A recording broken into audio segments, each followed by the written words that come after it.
Hello friends, आप सबों का स्वागत है आपके अपने यूट्यूब चैनल ब्रजेश स्टडी में। दोस्तों आइए, आज मैं पार्ट 7 लेकर के आया हूं। दोस्तों यदि आप लोगों ने पिछला पार्ट्स नहीं देखे हैं तो ज़रूर आप लोग देखिए, क्योंकि उसमें बहुत ही बेहतरीन प्रश्न मैं लेकर के आया हूं। और यदि आप इस वीडियो के माध्यम से एक भी नया प्रश्न सीखते हैं तो ज़रूर दोस्तों वीडियो को लाइक, शेयर और सब्सक्राइब कीजिए। चलिए देखते हैं पहला प्रश्न क्या है। पहला प्रश्न है, नेपाल राज्य का संस्थापक किसे माना जाता है? तो इसका सही जवाब होगा पृथ्वी नारायण सिंह। पृथ्वी नारायण सिंह नेपाल राज्य का संस्थापक माना जाता है। प्रश्न संख्या 2 है, भारत पर शासन करने वाला पहला मुस्लिम राजवंश कौन था? तो भारत पर शासन करने वाला पहला मुस्लिम राजवंश था गुलाम राजवंश, जो 1206 से लेकर के 1290 तक शासन किया था। चलिए प्रश्न संख्या 3 देखते हैं, गोल्डन बीच किस राज्य में है? गोल्डन बीच तमिलनाडु में है। यदि दोस्तों महाराष्ट्र की बात करें तो महाराष्ट्र में भोगवा बीच है। भोगवा बीच है। गुजरात में शिवराजपुर बीच है। शिवराजपुर बीच। और गोवा में मारमरा बीच है। मारमरा बीच है। चलिए प्रश्न संख्या 4 को देखते हैं, अच्छा नागरिक अच्छा राज बनाता है और बुरा नागरिक बुरा राज बनाता है। यह कथन किसका है? अच्छा नागरिक अच्छा राज बनाता है और बुरा नागरिक बुरा राज बनाता है। यह कथन ये प्लेटो के द्वारा कहा गया। प्लेटो इनको कहा था कि अच्छा नागरिक अच्छा राज बनाता है और बुरा नागरिक बुरा राज बनाता है। चलिए प्रश्न संख्या 5 देखते हैं, मनुष्य स्वतंत्र पैदा होता है परंतु सदा जंजीर में बंधा रहता है। यह किसने कहा था? तो दोस्तों इसका सही जवाब हो जाएगा ऑप्शन बी। ये यहाँ ओशो लिखा हुआ है, ओशो नहीं होगा, ये टाइपिंग में मिस हुआ है दोस्तों, यहाँ रूसो होगा। रूसो। मनुष्य स्वतंत्र पैदा होता है परंतु जंजीर में बंधा रहता है। यह किसने कहा था? तो ये रूसो ने कहा था। चलिए प्रश्न संख्या 6 को देखते हैं, मुक्ति समान इच्छा शक्ति का पालन करने में है। समान इच्छा शक्ति जो आपके पास है उसे पालन करने में ही मुक्ति है। ये कथन किसके द्वारा कहा गया था? तो ये रूसो के द्वारा कहा गया था। चलिए प्रश्न संख्या 7 को देखते हैं, ढाका किस नदी के तट पर है? दोस्तों ये बांग्लादेश की राजधानी है ढाका, और ढाका जो है आपको ये है कर्णफुली नदी के तट पर। चलिए प्रश्न संख्या 8 देखते हैं, किसने कहा था राजनीति को आध्यात्मिक रूप देना चाहिए? राजनीति को आध्यात्मिक रूप देना चाहिए। तो ये कथन महात्मा गांधी के द्वारा कहा गया था कि राजनीति जो है इसे आध्यात्मिक रूप देना चाहिए।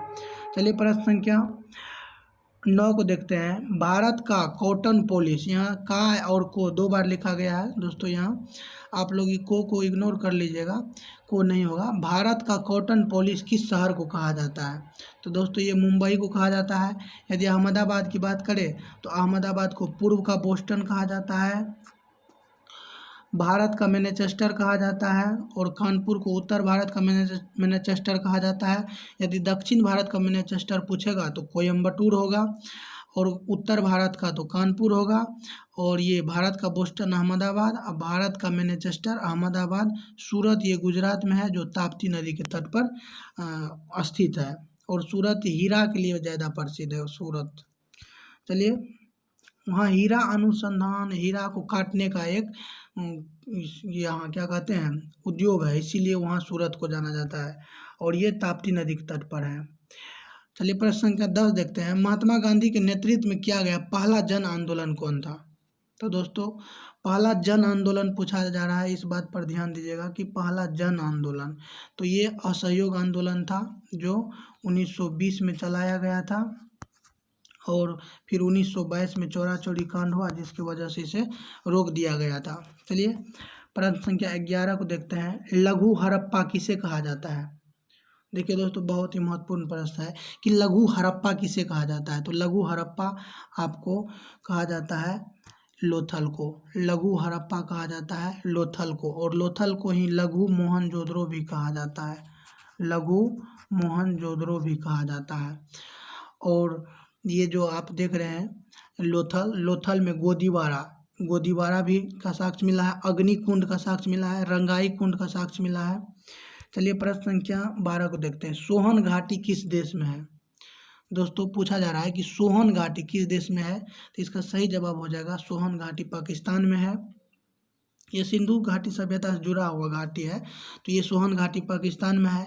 यदि भारत में बात करें तो भारत में एक है बेलन घाटी, बेलन घाटी, बेलन घाटी ये आपको यूपी में है। एक है बनास घाटी, बनास घाटी राजस्थान में है। और एक है आपको कोर्तलयार घाटी, कोर्तलयार घाटी, कोर्तलयार, आप लोग याद रखिएगा, को का तो रेफ लोया करो, कोर्तलयार घाटी ये है तमिलनाडु में, याद रख लीजिएगा दोस्तों, कोर्तलयार घाटी तमिलनाडु में है। चलिए और देखते हैं, एक घाटी है नर्मदा घाटी, नर्मदा घाटी आप लोग जानते होंगे कि ये नर्मदा घाटी जो है ये मध्य प्रदेश में है। चलिए प्रश्न संख्या अगला देखते हैं 13, आधुनिक भारत के इतिहास का चाणक्य किसे कहा जाता है? दोस्तों पूछा जा रहा है कि आधुनिक भारत के इतिहास का चाणक्य किसे कहा जाता है, तो दोस्तों इसका सही जवाब हो जाएगा CR चक्रवर्ती, चक्रवर्ती राजगोपालचारी को आधुनिक भारत का चाणक्य कहा जाता है। चलिए प्रश्न संख्या 14 को देखते हैं। मेरापी ज्वालामुखी किस देश में है? दोस्तों ये हाल ही में चर्चा में रहा था, क्योंकि वहाँ ये ज्वालामुखी में उद्गार होने लगा था, तो इसीलिए चर्चा में आ गया था। तो ये सब प्रश्न पूछे जाने की पूरी संभावना होती है एग्जाम में, तो इसीलिए मैंने आप लोगों के लिए लेकर के आया कि मेरापी ज्वालामुखी कहाँ है, मेरापी ज्वालामुखी कहाँ है।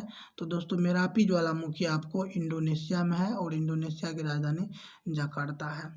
चलिए प्रश्न संख्या 15 को देखते हैं। कांग्रेस को किसने कहा कि ये 3 दिनों का तमाशा है? दोस्तों आप लोग कांग्रेस के बारे में बहुत सारा चीज़ पढ़े होंगे, लेकिन ये आप लोगों को शायद पता ना हो, तो मैं इसलिए आप लोगों के लिए लेकर के आया हूँ। आजकल ऐसा ही प्रश्न पूछा जाता है जो कभी पूछा नहीं गया है, जो पूछ लिया गया है वो तो आप बिल्कुल पूछे जाने की संभावना ही नहीं। यदि वैसा पूछा जाता है तो सब बनाएगा भी।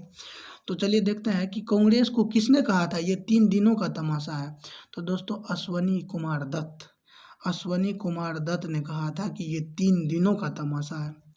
चलिए प्रश्न संख्या 16 देखते हैं। किस गवर्नर को चूहा और नेवला की संज्ञा दी गई? दोस्तों ये गवर्नर जनरल एक है, इसको क्या किया गया, कहा कि ये चूहा और नेवला है, तो ये है वारेन हेस्टिंग्स, वारेन हेस्टिंग्स को चूहा और नेवला की संज्ञा दी गई। यदि दोस्तों वारेन हेस्टिंग्स के बारे में बात करें तो वारेन हेस्टिंग्स जो है ये, इनको और एक चीज़ कहा गया था कि ये एक झूठे बैलों का ठेकेदार, एक झूठे बैलों का ठेकेदार भी इनको कहा गया था, क्योंकि ये काम ही ये ऐसा किया था ना कि आप मत पूछिए, कि एक झूठे बैलों का ठेकेदार, अन्याय का मुखिया, अन्याय का मुखिया भी कहा गया था, अन्याय का मुखिया।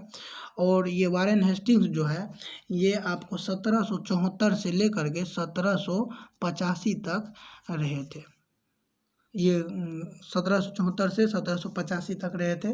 इन्हीं के समय में कलकत्ता में मुस्लिम शिक्षा के लिए 1781 में प्रथम मदरसा की स्थापना हुई थी। 1781 में पूछा जाता है कि प्रथम मदरसा की स्थापना कहाँ की गई, कब की गई, किसके समय में की गई थी? तो 1781 में की गई, कोलकाता में की गई थी, वारेन हेस्टिंग्स के समय में किया गया था। और गीता का अंग्रेजी में अनुवाद विलियम विल्किंस जो था वो उनके द्वारा किया गया था, और विलियम विल्किंस इन्हीं के संरक्षण में रहता था। और दोस्तों बोर्ड ऑफ रेवेन्यू की स्थापना वारेन हेस्टिंग्स के द्वारा ही किया गया था, और वारेन हेस्टिंग्स ही ऐसा एकमात्र गवर्नर जनरल है जिसके ऊपर महाभियोग की प्रक्रिया इंग्लैंड में इनको बुला लिया गया 1785 में, और वहाँ पर इनके ऊपर बर्ग के द्वारा महाभियोग की प्रक्रिया चलाया गया, और 1795 में इसे बरी कर दिया गया। तो और सुरक्षा प्रकोष्ठ की नीति भी इन्हीं के द्वारा अपनाया गया था। तो दोस्तों बहुत सारा क्वेश्चन है, मैं आप लोगों के लिए धीरे धीरे लेकर के आऊँगा। चलिए अगला प्रश्न देखते हैं, प्रश्न संख्या 17। टिड्डी चेतावनी संगठन कहाँ है? तो टिड्डी चेतावनी संगठन ये जोधपुर में है, और बैरकपुर में जूट अनुसंधान संस्थान है। कुर्ग, यहाँ कुर्ग होता है दोस्तों, ये आप लोग कर्ग मत पढ़िएगा, ये कुर्ग है, कुर्ग टैपिंग मिस्टेक है दोस्तों, कुर्ग होगा। और कुर्ग जो है इनके लिए आप लोग दोस्तों इसके लिए चिंता ना करिए कि कोई टाइप मतलब गलत लिखा रहेगा। मैं आप लोगों को जो भी यदि कहीं गलत है तो मैं आप लोगों को बिल्कुल उसका सही क्या होगा वो बताऊंगा। तो इसीलिए टैपिंग के लिए आप लोग ये मत सोचिएगा कि टैपिंग मिस हो गया, क्योंकि मैं हूँ आप लोगों के साथ। बस यदि मिस है तो मैं आपको बता दूंगा यहाँ मिस है। तो टीडी चेतावनी संगठन कहाँ है, तो ये दोस्तों जोधपुर में है। और ये बैरकपुर में जूट अनुसंधान है, कुर्ग में कॉफ़ी है। चलिए प्रश्न संख्या, कुर्ग में कॉफ़ी अनुसंधान संस्थान है। प्रश्न संख्या 18 देखते हैं। केडियन नृत्य किस देश की एक सामान्य नृत्य है? देख रहे हैं दोस्तों, इस तरह का प्रश्न आजकल पूछा जा रहा है कि पड़ोसी देशों से पूछ लिया जाता है। चलिए तो इसको जानते हैं कि केडियन नृत्य किस देश की एक सामान्य नृत्य है। तो दोस्तों केडियन नृत्य श्रीलंका का एक सामान्य नृत्य है। आइए दोस्तों प्रश्न संख्या 19 देखते हैं। धाप एक लोक नृत्य है जो किस राज्य में प्रसिद्ध है? दोस्तों देखिए, धाप एक लोक नृत्य है, यानी धाप नामक लोक नृत्य किस राज्य में प्रसिद्ध है? तो यह है ओडिशा में, धाप लोक नृत्य। चलिए दोस्तों प्रश्न संख्या 20 को देखते हैं और ये अंतिम प्रश्न होगा। तो पूछ रहा है कि नक्की झील किस राज्य में है? तो दोस्तों नक्की झील जो है आपको ये है राजस्थान में, और महाराष्ट्र में लोनार झील है, आंध्र प्रदेश में कोलेरू झील है, और तेलंगाना भारत का सबसे युवा राज्य है, 2 जून 2014 को बना है राज्य है सबसे युवा। और केंद्र शासित में तो आप लोग जानबे करते हैं कि लद्दाख है और जम्मू कश्मीर है, तो केंद्र शासित में है, लेकिन सबसे युवा राज्य आपको ये तेलंगाना है। और ये नक्की झील आपको राजस्थान में है। ये महाराष्ट्र है, भारत की वित्तीय राजधानी है, और ये राजाओं की भूमि है। तो चलिए दोस्तों आज का ये सीरीज कंप्लीट हो गया। अब मैं आप लोगों के लिए ये जो सीरीज का अगला सीरीज होगा 8वां लेकर के आऊँगा। बस दोस्तों आप लोग हमारे साथ बने रहिए। मैं आप लोगों के लिए जल्द ही NCERT का जो है बुक का पूरा सार संग्रह लेकर के आने वाला हूँ। दोस्तों यदि आप लोगों को इस वीडियो के माध्यम से एक भी नया प्रश्न सीखने को मिलता है तो आप लोग वीडियो को ज़रूर लाइक कीजिए, सब्सक्राइब कीजिए और शेयर भी कीजिए, ताकि हमको भी मोटिवेशन मिले और मैं आप लोगों के लिए इस तरह से आगे भी वीडियो ला सकूँ। चलिए दोस्तों आप सबों का बहुत बहुत धन्यवाद दोस्तों।